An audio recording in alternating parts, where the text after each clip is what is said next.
Hello everyone आज video को आपण मानक स्वागत।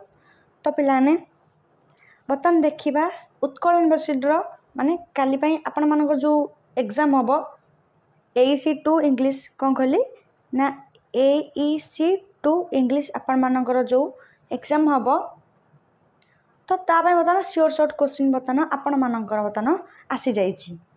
तो आपण मानक जो सियोर सर्ट क्वेश्चन बर्तमान अच्छी देखे रोचे 2 मार्क 5 मार्क आपण मानकर 8 मार्क रही।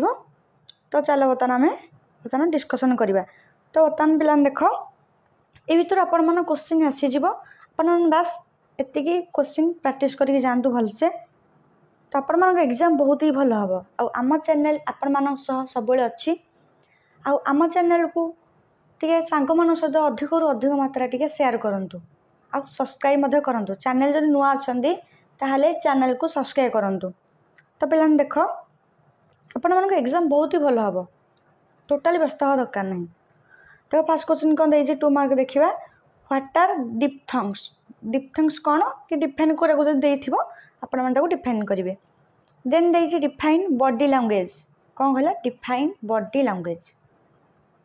नेक्स्ट देखा व्हाट इज वर्बल कम्युनिकेशन कौन कहला ना वर्बल कम्युनिकेशन कौन। Then what makes a sad poem a students favourite. Then आपण मैंने क्वेश्चन देखे देखीदे 5 number question define bias free communication. Then देखो देखा what is reported speech give one example. Reported speech कौन आ तार गोटे आपण मैंने एग्जांपल देवे। When and why is loud reading recommended कहीं केते लाउड रीडिंग रेकमेंड करा जाए। Define question. देन देखिए rising and falling tone example and define. Rising tone and falling tone कौन आपण मैंने एग्जांपल देके डिफाइन करेंगे। What is scanning define the term IP. IP कौन कौन आपण मैंने पढ़े जी। देन देख पिलाने यहाँ होते आपण मानक 2 मार्किया टोटाल 2 मार्किया आपण मानक 10टा। तो आपण मैंने शॉर्ट शॉर्ट क्वेश्चन आपण मैंने बस एतिक पढ़ी जी आपंकर ये भर क्वेश्चन आसीज। शॉर्ट शॉर्ट क्वेश्चन माने बेसी आसबार चांस बहुत टी अच्छी। तो पिलाने ये आप देखीजे। देन देख 5 मार्किया। देन देख आम देखिए 5 मार्किया write short notes on barriers to effective communication. Barrier रु इफेक्टिव कम्युनिकेशन आप शॉर्ट नोट लिखिए। Write difference between simple and compound sentence. Simple sentence कौन कंपाउंड सेंटेंस कौन तार डिफरेंस लिखिए। What is coherence and cohesion explain. Coherence कौन cohesion कौन आपण माने एक्सप्लेन करेंगे। Then what are auxiliary verb. Auxiliary verb कौन give example of primary and modal auxiliary. Auxiliary verb कौन लिखिए। देन लिखिए प्राइमरी ऑक्सिलरी कौन आ मॉडल ऑक्सिलरी कौन। ये तो आपण मैंने पाखापाखि क्लास 10 भर आप पढ़ी थे। तो तापर लिखार अच्छी। तो आपण मैंने टोटाल कौन कहले आपण मानू टोटाल ब्लांक छाड़े माने आंसर किसी जब आसुनी भी छाड़े आपण मैंने कि लिखिक आसवे। आपण मान धन अच्छी 2 मार्क आपन को हाफ मार्क दे पारे से।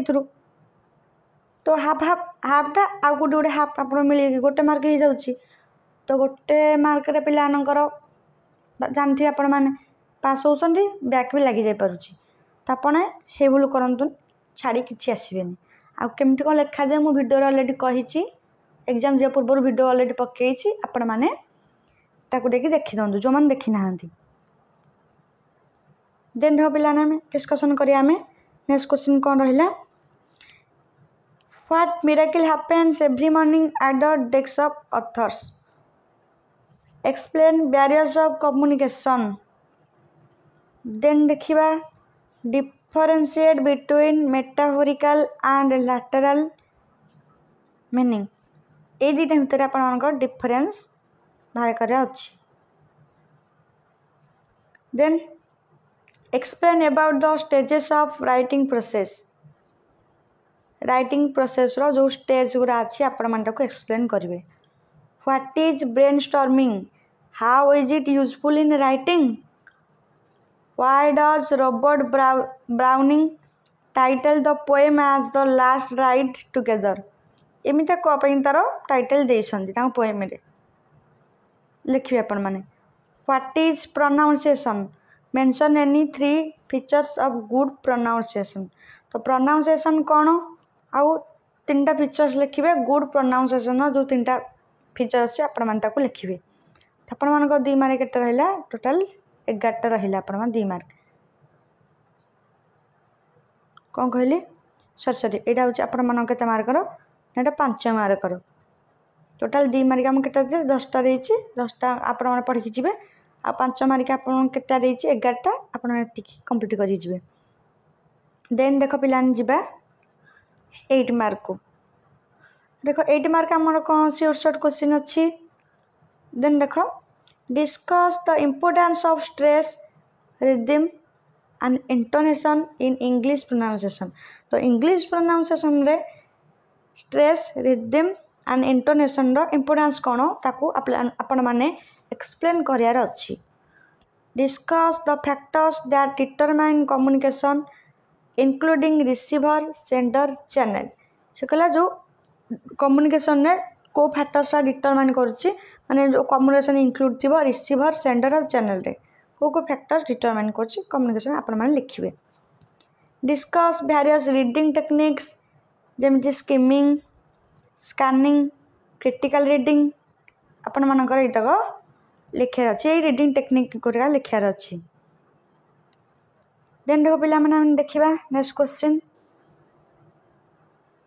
Explain different kinds of listening and speaking skill required for effective communication.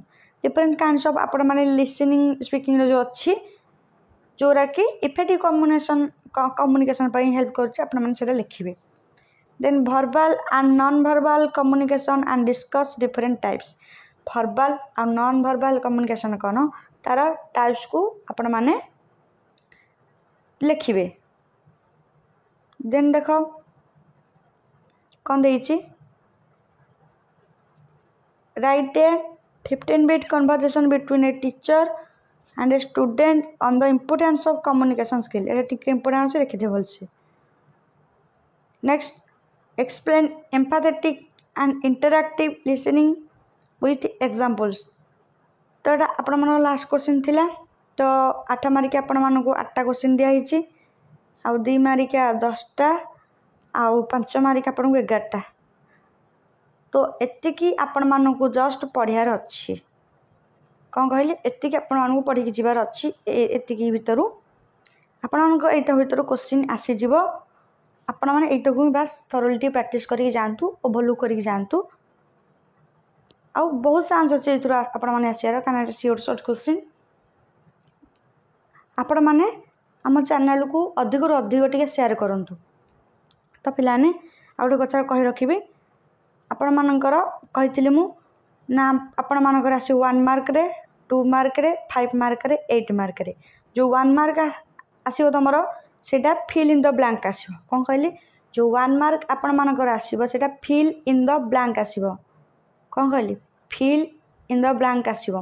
Uh 2 mark 9टा 5 मार्क 8टा 8 मार्क 4टा लिखिबे आ 1 मार्क 10टा. ए पैटर्न आपण मान क्वेश्चन आसी जीवो आपण माने भल से लिखंतु आपण के एग्जाम बहुत ही भलो हबो. आ आपण मोर एग्जाम सइले आमे क्वेश्चन आसले डिस्कशन करदबा. तो पिलाने आशा करछि आपण माने एग्जाम बहुत भलो हबो. आ एग्जाम हे साले परे केमति कोन हेछि आपण माने निहाती आसिकी हमहु जणेबे वीडियो तळे कमेंट करिवे ना मैम हमर एग्जाम बहुत भलो हेछि.